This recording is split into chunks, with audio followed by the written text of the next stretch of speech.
Maswera sei mhuri yeZimbabwe. Tinokuchingamidzai zvekare kune chimwe chirongwa pano paZim Facebook Secrets and Confessions. Kuri sei kwose kwamungava muri kumativi mana enyika. Regedzai tibva tapinda mumamessages edu atadzoka takakubatirai. Iyi imeseji iyo yandasangana nayo kuFacebook yatumidzirwa nhasi ichibva kuna vahanzvadzi vedu. Zvakaoma hazvo vedu we. Hanzi brother Nashi muri sei, please don't share my profile handina kuwana time yekugadzira ghost account.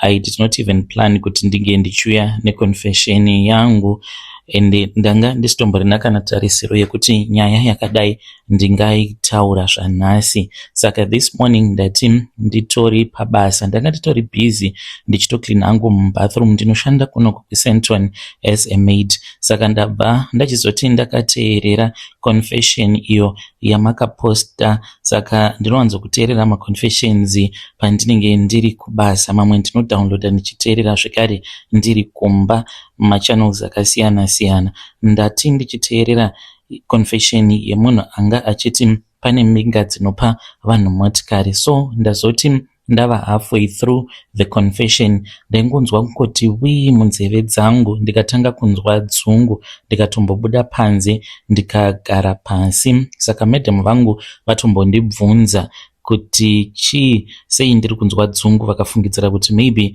ndanga ndafemedza macleaning chemicals, but no, that was not the case. Vakanditi ndige ndichimbogara pasi. Mukomana handizivi kuti chii chaitika, but ndangoti ndinge ndichuya nenyaya yangu so that munge muchiunzwa. Please postai nyaya yangu nekukasika. Ndiri mudzimai uye zvekare ndiri kuraramawo ndiri munomo munyika yavatorwa inova iri South Africa.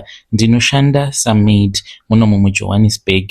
Mukoma munongozviziva wani kuti upenyu hwemunomo muSouth Africa hwakaoma. Each and every month it is the same thing. Izvezvi nema back to school unenge wakamomoterwa nezvinhu. Saka ndiri munhu wekuti pasocial media handisi active zvachose. Kunyangwe ndiine vanhu vandinenge ndichifarira, I don't even comment on Facebook. Ndikori munhu atongoriwo zvake quiet. Ndakangofanana hangu naamai vangu. But one thing that I can tell you about our family is that tiri vanhu vanodanana zvekuti this cousin of mine uyo wandichakuudzai more about, but ndisingakwanisi kukuudzai kuti murume here kana kuti mukadzi. But what I can tell you is that they are a celebrity. Nekuda kwerudo rwuri mufamily, paakapiwawo mari neimwe mbinga inotozivikanwa nevanhu, vatoriwo vanhu vanotorema ivavo vanotonzi vane mari dzavo. Saka mari iyi akaipirwa auya kunoku kuSouth Africa. Yainge yakawanda. Mukomanashi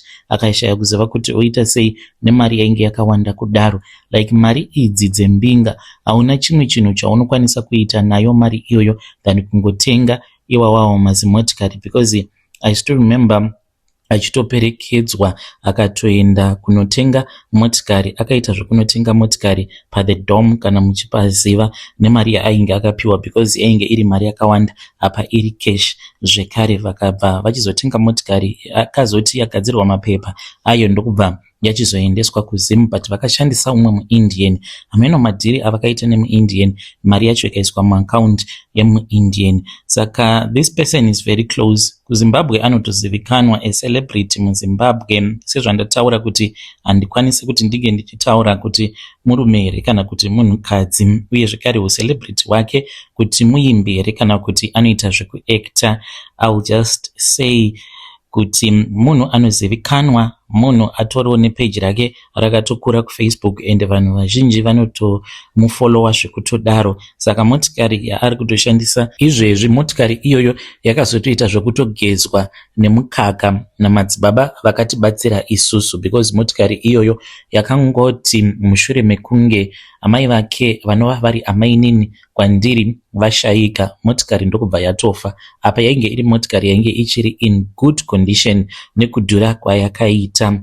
Saka vakabva vachizopiwa mari, vakapiwa mari yakawandisa pavakauya kunoku kuSouth Africa. Ndokubva vapiwa hard cash. Ndakatoshamisika ndichitoonawo mapictures avo aakanditumidzirawo achiti ndapiwawo mari, akatotaura nezita remunhu ainge amupa mari, sezvo muchiziva kuti vanhu vazhinji vekuZimbabwe mbinga dzine macompanies munomu, saka akangonzi enda kumaoffices kwakati kunge uchinopiwa mari, kwava kupiwa mari cash. Akati dai havo vazondipa mari iyi ndava kuzimusaida. Amene kuti wai vakasarudza kumupa cash, maybe vainge vachitoda kutongoti vange vachitongotenga motikari asazokwanisa kuita zvine musoro nemari yainge yakawanda kudaro, because kutakurika handaiona sekunge yainge ichitakurika, because ainge achida kudzokera futi kumba nendege. Saka after vatenga motikari vadzokera kuZimbabwe, akabva vachizonopa amai vangu kuratidza kuti mari iyoyo yainge yakawandisa mukomanashi, yainge iri 14,000 rands yaakapa amai vangu. Vakafara zvisingaite amai vangu, vakabva vachizotenga mombe nemari iyoyo. But hii mari idzi mukomanashi dzinenge dziine mhiko, kunyange ukatenga chaunenge watenga, kumagumo kwazvo zvinhu zvinozongodhakwa. Zvakaitika mukoma ndezvekudai. So amai nini vakabva vachizotanga kurwara zvainge zviri very serious, amai vekazeni yangu. Saka takangoti sezvo variwo vanhu vechikuru, iti tinotino kuti what was wrong. Have you discovered kuti vanhu vazhinji vanopiwa magifts vose vanongofa kana nekensa kana kungorwara nekensa? That is the same thing zvakaitika kuna amai nini, amai vekazeni yangu the celeb. Saka vakatanga kurwara ndokubva vachizoendeswa kuna nachiremba. Patakaudzwa kuti it was cancer, takashamisika. But ndine imwe cousin sister yangu ari kuAmerica, akatondifonera a couple of days before tisati taudzwa kuti amai nini vane cancer. Akandifonera akati sisi ndinopedza, ndarota dziri kundinetsa. Takati tichitaura kudaro ndopa akabva achizoti ainge akarota amai nini vedu vachikosora, vachiratidza kuti vainge vachishungurudzika. Hanzi pambedha pavainge vakarara, vakabva vachizoona kuti mubhedha iwoyo wainge usiri mubhedha wainge uri normal. Mubhedha wainge wakagadzirwa nehonye dzichitanga kufamba, vachichema vachiti kosei muri kuda kushandisa ropa rangu nekuti handina dzinza nemi. Vakatanga kuchema vachiti handina dzinza nemi, asi hanzi munhu ainge akawanda ari kuseri kweketeni akatanga kuseka achiti hazvina basa kunyange ukati handina dzinza newe, inini munhu ndinotomushandisa ende ndinoda kutokushandisira izvozvo. Sei wandibvunza kuti ndine dzinza newe here kana kuti handina? Tarira uone vanhu vose ava unofungidzira kuti kufa kwavakaita ndine dzinza navo here? Ropa ravo ndikarishandisa kunyange ndainge ndisina dzinza navo, unofungidzira kuti wewe wakasimba kudarika vamwe vanhu vose ava. Saka kazini yangu anoti akabva achizoona kuti murumu imomo mainge muine madehenya evanhu vainge vakapiwa zvipo nembinga iyoyo, but yainge yakawanda. Hanzi iri kuseri kweketeni rainge riri reblack.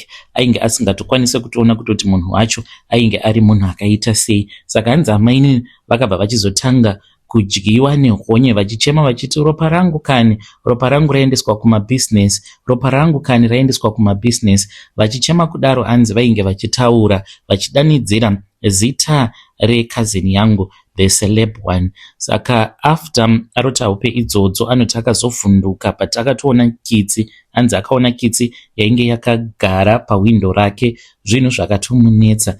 Ndopatakazoudzwa kuti amai nini vainge vabatwa chirwere chekensa. Tikatozotaura nezvayo kuti hope dziya dzawanga uchirota uri kuona kuti ndezvechokwadi, wati waudzwa kuhope kuti ikensa iyi but inorapika. Saka vakabva vachizoendeswa kuchipatara.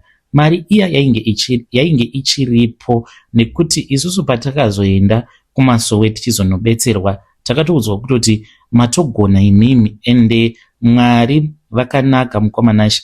Even though iri situation inorwadza, but chakaita kuti amai vangu vashandise mari yose vachitenga zvipfuwo zvavakatenga ndiMwari, because dai mari yainge ichiripo amai vangu vangadai vakatongosimuka vakaenda kuchipatara vachida kunonzwa kuti dambudziko riri pai. Kungoenda kwaunenge waita kuchipatara sezvakaitika pana amai nini, mari yaivapo.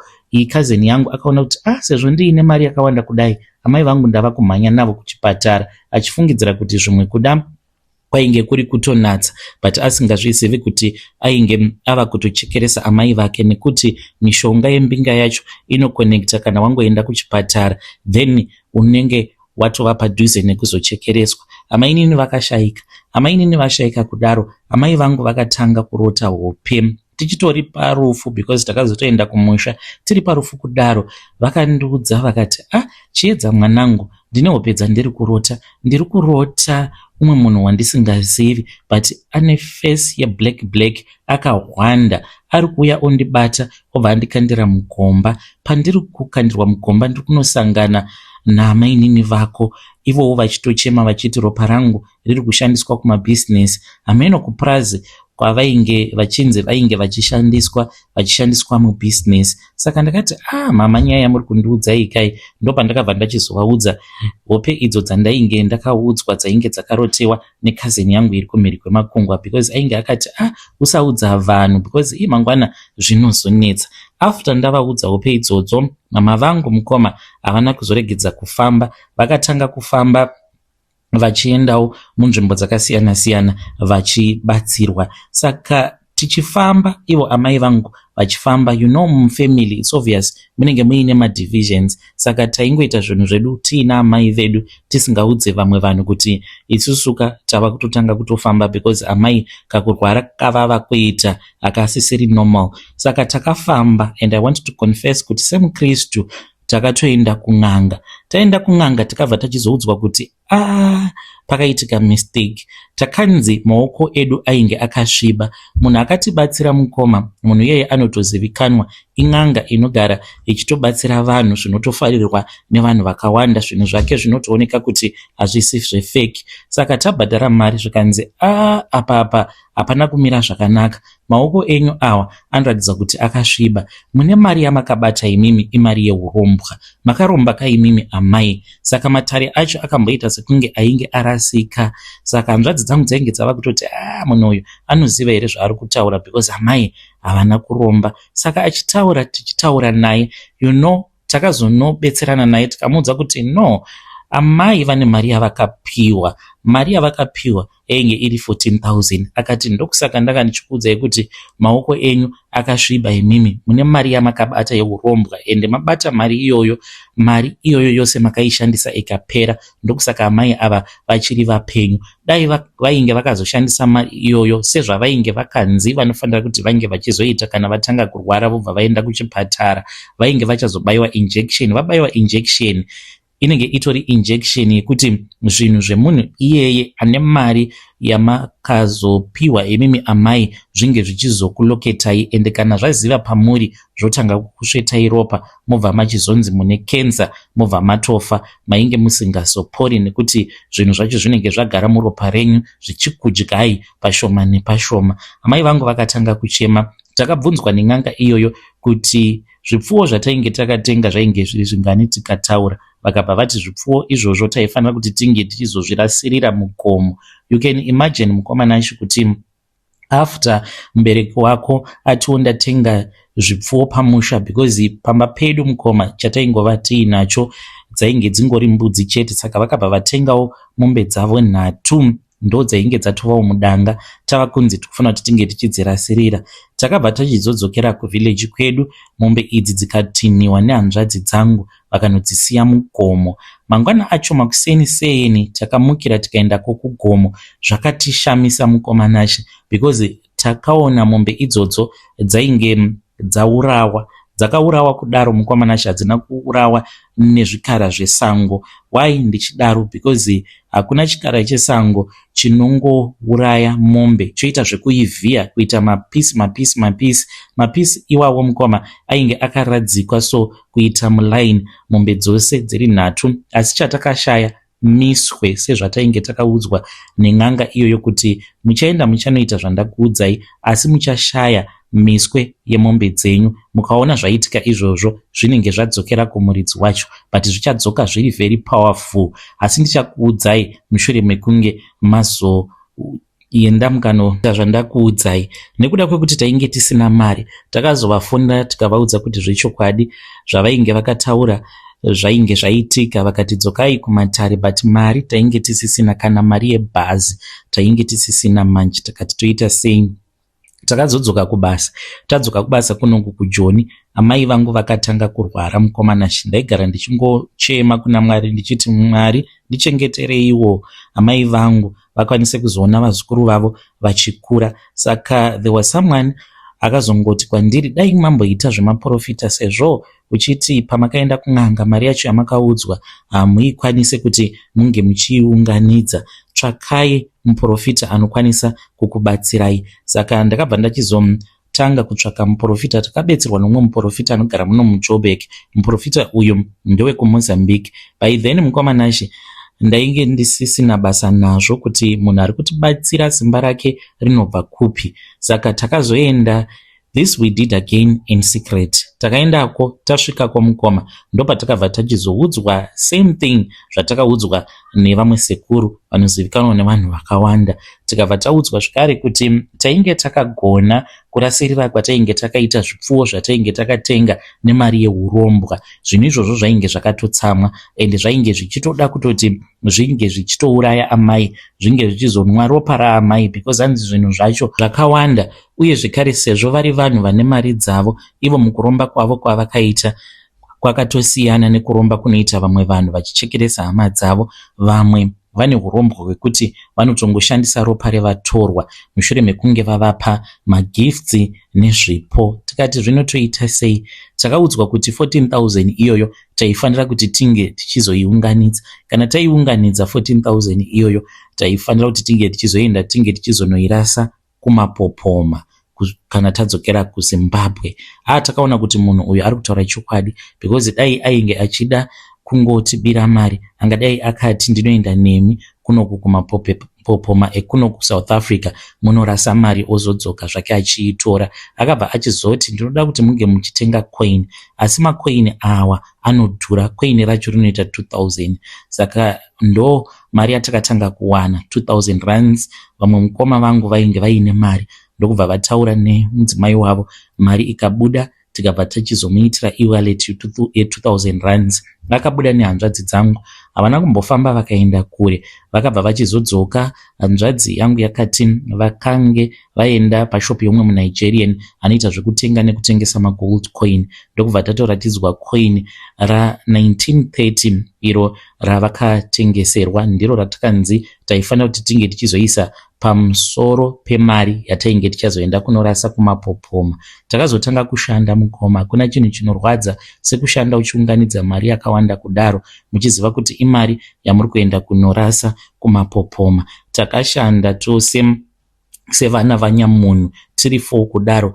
Pamwedzi taiva nemari yedu yatainge tichiunganidza tichiisa pasaidi.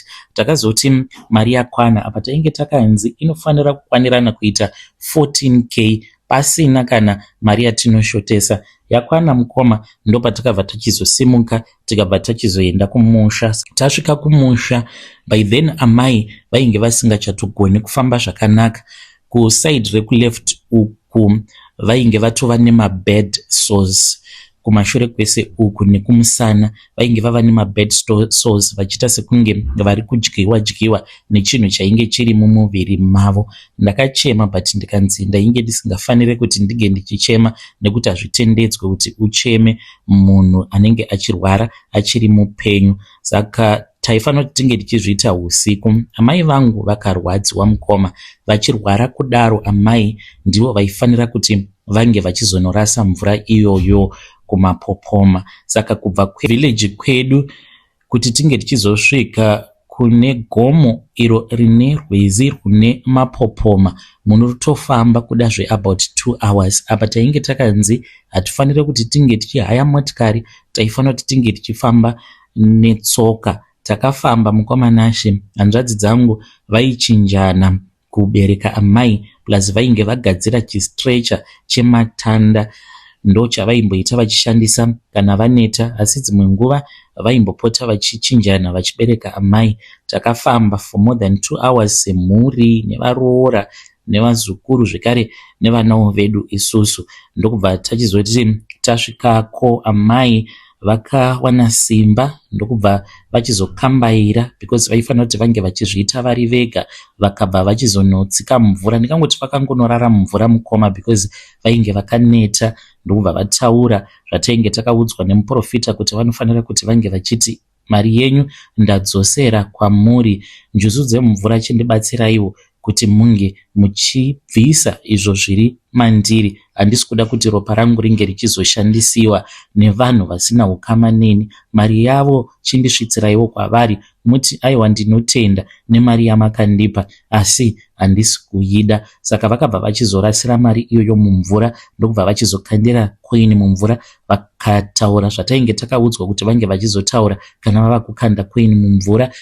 Yainge iri mari yekubhadhara zvikara zvinogara mumvura apo pazvinenge zvava kuzoita basa rekudzosera mari, nekuti hanzi mari iyoyo kukanda kwatakaita mumvura inotodzokera kumba kwemuridzi wacho iyeye, muridzi wemari Mbinga. Yakaromba zvekutoti kana akanzwa confession yangu anotoziva kutoti masaskamu awa ndozvaakaita. Mukomanashi takazviita because takaona kuti isusu hatingadyirwe naamai vedu pazvinhu zvatisingazivi, zvatisina kubata. Amai vangu vakaita sekunge vachadhonzwa nenyoka yemumvura.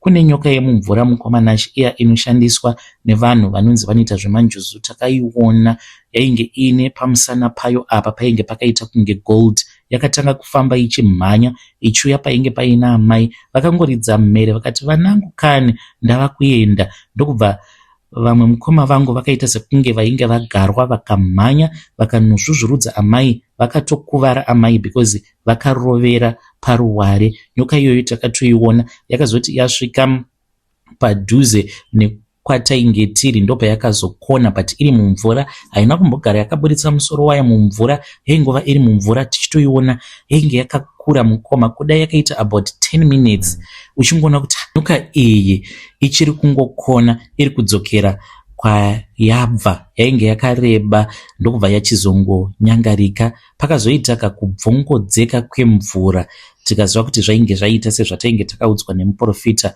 wekuMozambique, kwava kusimudza amai ndokubva tachizotanga kufamba navo. Vakati vakaberekwa nelast born yemumhuri medu, hanzvadzi yangu, ndokubva vakazoti mwanangu ndikunzwa sekunge ndava nani. Ndokubva vatotanga kutofamba kusvika tichizosvika kumba. Kuda vakafamba almost an hour, munhu ainge atorara panhoo yerufu mukoma kwava kumuka, kwava kutanga kufamba. Ndozvinoita Mwari. Vanhu dai vangwarira, sure mamwe magifts awa anopiwa vanhu, ndokusaka vanhu vachizongonzi vafa nekenza. Vanhu ndo zvirwere zvavanenge vakarombera izvozvo, kuti kana akakupa chaakupa, ropa rako rinonoshanda kumapurazi avo. Vedare ndo message iyo yandakatumidzirwa ichibva kuna vanzvadzi vedu. Strange things indeed they do happen in this world. Zvakangooma hazvo vedu we. Hanzi takaenda kumvura tikanorasa mari mumvura necoin. Hanzi tikaona zvatakatoona mumvura. Zvino kana wakapiwa mari ukadya, apa usisina kumwe kwekuti unokwanisa kuiwana mari iyoyo, unozopapona here? Zvakangooma hazvo vedu we. Regedzai tibva taenda panyedu inotevera. Hanzi mukomanachi makadii zvenyu? Please post my story. Makavigawo chitupa changu. Ininiwo ndiri murume, pari zvino zvindakamirirawo status yangu ndiri kuno ku Australia. Ndinogara ndichiteverera maconfessions enyu nekuda kwebasa rangu randinoita. Most of the times ndinongoshanda ndiri ndega in spaces where I will be alone. Saka to keep myself busy ndinenge ndichiteerera hangu maconfessions ndichishanda. Ndiri murume akaberekerwawo mumasvingo, then ndokubva ndachizotanga kushanda pane imwe hotel iyoyo mukoma yakaitawo mukurumbira. Ndakazowana transfer ndokubva ndachizotanga kushanda kuVictoria Falls. Ndakatanga kuirana nevamwe vakomana avo vaita basa rekusevhisa matourist, vakadzi vanenge vauya kuZimbabwe, especially vechikuru maBritish, ndo basa ravo. Vanenge vari bored, saka vanotoenda kuAfrica just to sleep with African men, kana kuti kuJamaica ndokwa vanovanzokufarira kuenda. It is true, you can Google it up if you think I am lying. Saka ndakaudzwa nevamwe vakomana vandaishanda navo kuti ndo madhiri avainge vachiita. ndakabva ndachizopindawo muchigame.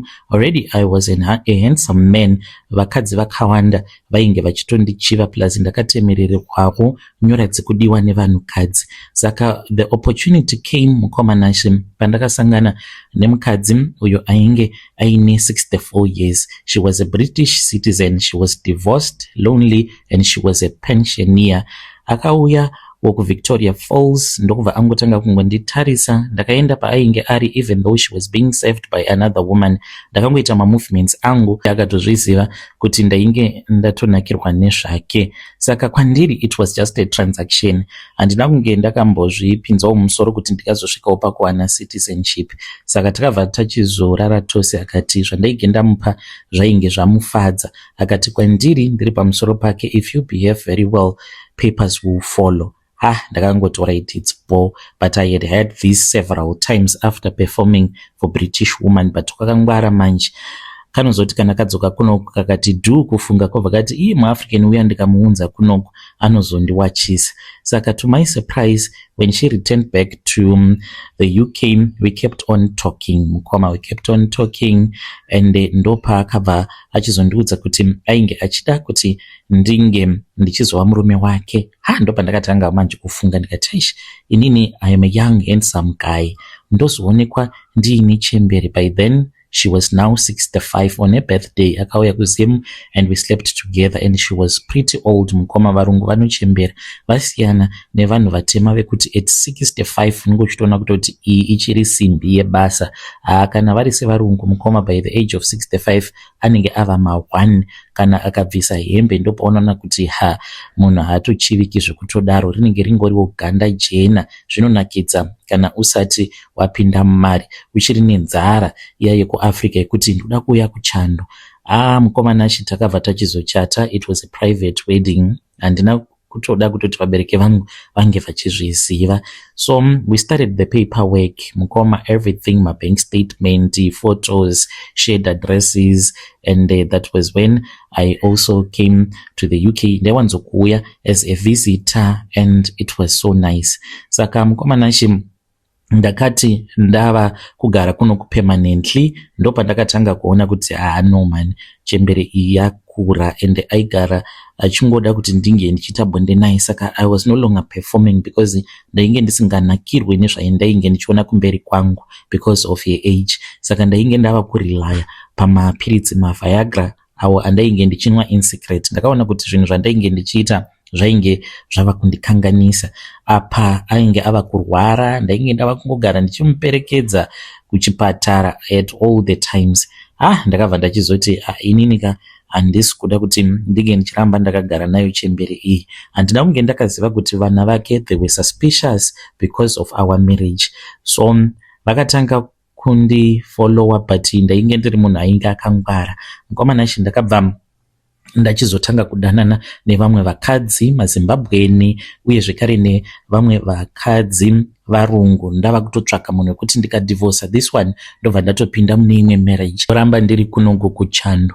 Saka I then found out kuti they were busy investigating me, vakatotsvaka a private investigator. Saka I literally had to escape. Lucky enough ndainge ndakarara nehama dzake, zvekare ndainge ndakarara neshamwari dzake. So one of those women ndiye ainge achindida, ndiye akazondibatsira kuti ndige ndichizoya kuno kuAustralia.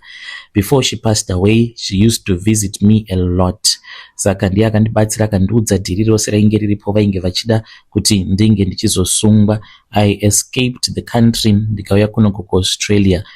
At least ndine status, and I'm still waiting for that status to be approved, but I am allowed to work and to stay kunoko as long as that status is still pending. Saka ndichiuya panapa ndoda kungoti ndige ndichingobatsira vamwe vana vevhu, especially vari vanhukadzi. Kana uine dhara rako raunenge uchidanana naro, raunozoona kuti munhu uyu haandiitiri mushure mekunge akwanisa kukubudisa muAfrica, never make that mistake yekuti unokasika kuda kumujamba. Iwewe chitongogara, inenge itori sacrifice, wotongogara nechembere yako, ende zvinobohwa kugara nemunhu waunenge usisina mafeelings naye akura kudaro, unenge uchidawo munhu anenge ainewo nyama dzinenge dzichiri kuvaraidza, but one silly mistake unokwanisa kutosungwa nekuda kwekuti unenge wakashandisa munhu apa ari munhu wechikuru. Saka vanenge vachitoti zvawakaita izvozvo hazvitotendedzwe, wakashandisa munhu kumunyepera wobva wachizoda kuzotsvaka zvekare umwe munhu wekuti unge uchizochata naye wava kunoku kumhiri. So this is my confession. Kune vamwewo vanenge vakabudirira, but inini mukoma dai kwanga kuri kunzi yainge isiri friend yemukadzi wangu, ainge ambori mukadzi wangu, ndingadai ndakatonyura mukoma. Vedare ndo message iyo yandakatumidzirwa ichibva kuna mukoma vedu. Zvakangooma hazvo vedu we, ngatitaurei navo mucomment section. Pakaipa hanzi ndakazoti ndava muUK ndo pandakatanga kuona kuti munhu wangu akura, handisi kunakirwa at 65. Hanzi murungu anenge ava kusavaraidza zvachose. Munoti kudii nenyaya yavo?